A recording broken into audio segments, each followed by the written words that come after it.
আসসালামু আলাইকুম ওয়া রাহমাতুল্লাহি ওয়া বারাকাতুহু।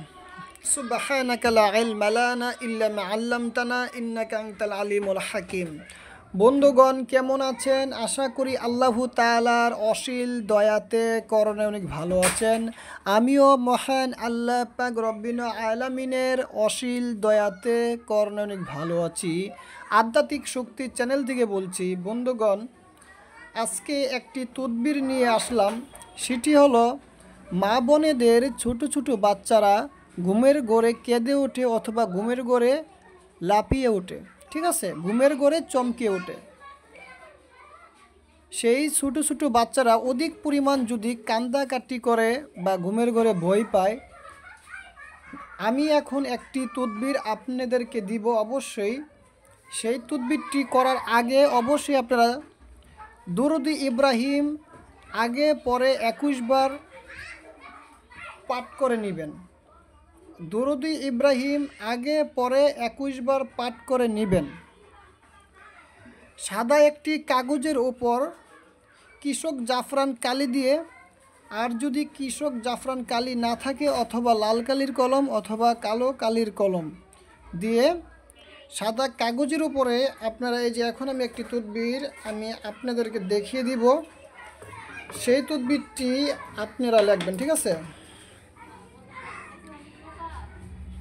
তদবিরটি হলো বিসমিল্লাহির রহমানির রহিম, শাহিদ আল্লাহু আন্নাহু লা ইলাহা ইল্লাহু, ঠিক আছে। এই তদবিরটি আপনারা কৃষক জাফরান দিয়ে অথবা লাল কালির কলম দিয়ে অথবা কালো কালির কলম দিয়ে সাদা কাগজের উপরে আপনারা ঠিক সুন্দরভাবে লিখবেন। বিসমিল্লাহির রহমানির রহিম, শাহিদ আল্লাহু আন্নাহু লা ইলাহা ইল্লাহু, ঠিক আছে। এই সম্পূর্ণটা আয়াত আপনারা লিখবেন, ঠিক আছে। লেখার পরে এই তাবিজের উপর বা এই তদবিরটার উপর আপনারা কিছু পরিমাণ আতর, ঠিক আছে, লাগিয়ে দিবেন।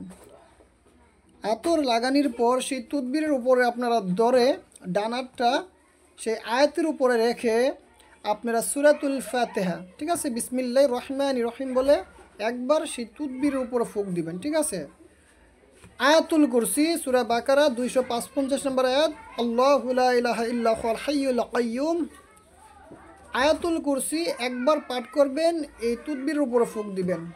সূরাতুল ইখলাস 3 বার পাঠ করবেন, বিসমিল্লাহির রহমানির রহিম বলে 3 বার এই তদবিরের উপরে আপনারা ফুঁক দিবেন, ঠিক আছে। শাহিদ আল্লাহু আন্নাহু লা ইলাহা ইল্লাহু, এই আয়াতের উপর আপনারা ফুঁক দিবেন। দেওয়ার পর সেই তাপ দিয়ে সেই তদবিরটাকে আপনারা সুন্দর করে বাস করবেন। করার পরে একটি তামার মাদুলির ভিতরে সুন্দর করে ভরে মোম দিয়ে আটকে দিয়ে সেই শিশু বাচ্চার গলায় অথবা মাজায় আপনারা লাগিয়ে দিবেন। ইনশাআল্লাহু আজিজ। যদি আপনারা এই তদবিরটি সেই বাচ্চা অধিক পরিমাণ কেঁদে উঠে বা ঘুমের ঘরে চমকে উঠে বা ঘুমের ঘরে ভয় পায়, সেই বাচ্চার শরীরে যখন ইউজ করবেন, আল্লাহু তাআলার অসীম দয়াতে করোনায় সেই বাচ্চা আর কাঁদবে না, সেই বাচ্চার ঘুম থেকে লাফিয়ে উঠবে না, ইনশাআল্লাহু আজিজ।